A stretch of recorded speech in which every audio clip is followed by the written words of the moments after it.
Assalamualaikum warahmatullahi wabarakatuh. Baik, kembali lagi bersama saya Sri Mayanti dengan NIM 23210110. Dalam kesempatan kali ini kita akan membahas tentang algoritma jaringan syaraf tiruan Hebb perceptron backpropagation. Hebb, penjelasan sejarah kegunaan dan cara menghitung. Sejarah asal-usul. Konsep ini diperkenalkan oleh Donald Hebb dalam bukunya The Organism of Behavior.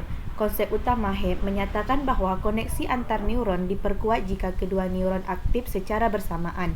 Ini dirangkum dalam ungkapan terkenal "Cell that wire together". Pentingnya, aturan ini menjadi pondasi untuk memahami pembelajaran asosiatif di otak dan menginspirasi perkembangan awal jaringan syaraf tiruan neural network di AI.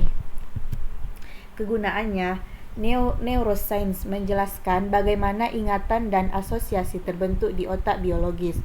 Kecerdasan buatan digunakan dalam model jaringan syaraf sederhana, misalnya perceptron, untuk pembelajaran tanpa pengawasan unsupervised learning.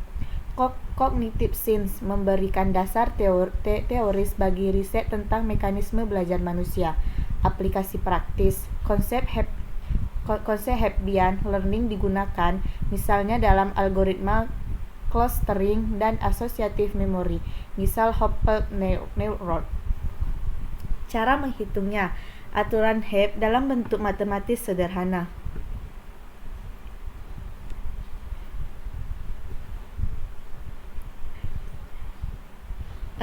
Proses hitung aktivitas pada neuron input pada neuron output. Kalikan keduanya, kalikan hasilnya dengan learning rate, tambahkan del ke bobot awal weight.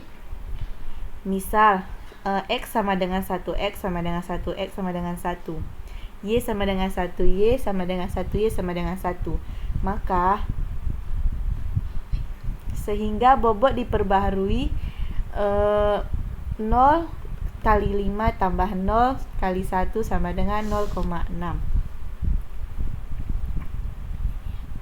Perseptor penjelasan sejarah kegunaan dan cara menghitung. Sejarahnya diciptakan oleh Frank Rosenblatt pada tahun 1957 di Cornell Aeronautical Laboratory (AS). Diperkenalkan secara resmi pada 1958 melalui publikasi yang memperkenalkan perseptron sebagai model matematika sederhana untuk neuron buatan. Pada masanya, perseptron dianggap terobosan besar karena untuk pertama kalinya ada mesin yang bisa belajar membedakan objek berdasar input.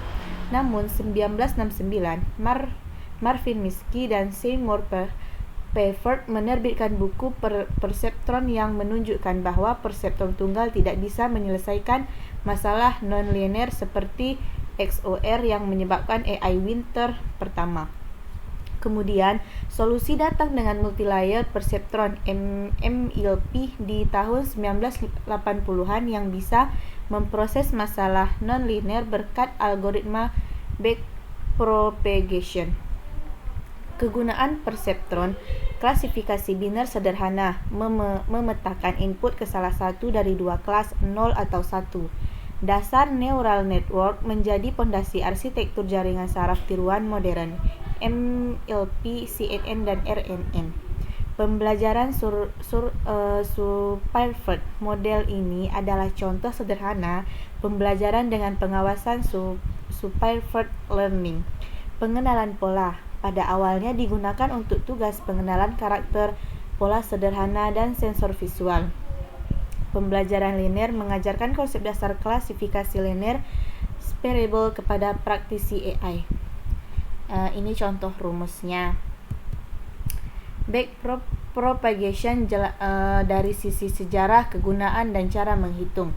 Sejarahnya, konsep awal diperkenalkan pada Paul Werbos pada 1974 dalam disertai doktornya, tapi tidak langsung populer. Pada tahun 1986, David Rumelhart, Geoffrey Hinton, dan Ronald J. Williams mempopulerkan algoritma ini lewat makalah Learning presentation by backpropagation error. Publikasi ini memicu kebangkitan minat pada jaringan syaraf tiruan. Backpropagation memecahkan masalah keterbatasan perseptron tunggal yang tidak bisa mempelajari masalah nonlinear seperti XOR, dengan kemungkinan pelatihan multilayer perseptron MLP secara efisien. Backpropagation menggunakan metode gradien menurun gradient descent untuk memperbarui bobot pada semua lapisan jaringan berdasarkan error di output. Kegunaan backpropagation melatih neural network multilayer backbone dari pembelajaran subpivot untuk deep learning, meningkatkan akurasi, digunakan di hampir semua model jaringan syaraf modern CNN, RNN, transformer. Optimasi end-to-end memungkinkan model belajar fitur dari data mentah secara otomatis, aplikasi luas, computer vision, NLP, speech recognition, dan banyak lagi.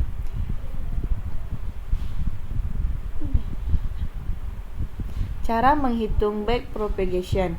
Hitung output jaringan dengan meneruskan input dari layer input ke output. Misalnya untuk satu neuron. Backpropagation ini contoh dan ini input X-nya.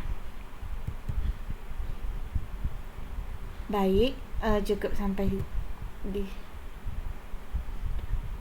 Baik, untuk kali ini sampai di sini saja. Assalamualaikum warahmatullahi wabarakatuh.